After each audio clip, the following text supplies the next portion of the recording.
Yang kan korban, pegah korban ku proses. Nyan mati lu.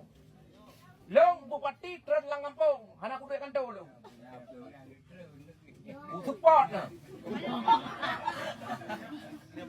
Kamu. Alanya ino awak draw na. Koordinasi dengan si. Oh nyo deuk long si hana bu jujur. Bereh hana, jak begak. Nyo bereh long kirim 788 ton melalui Kecamatan Madung. 13 miliar peng. Kalau laki tahap kedua 800 ton. Mana berada menyak urau kedua Madung deuk ilong sirau kali hu.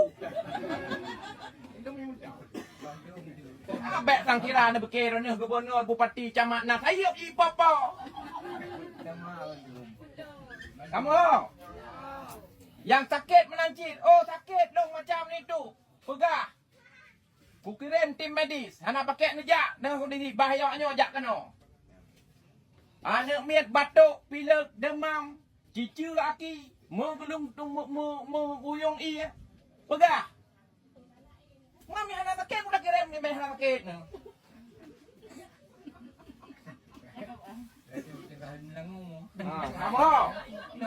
Kamu kajelah.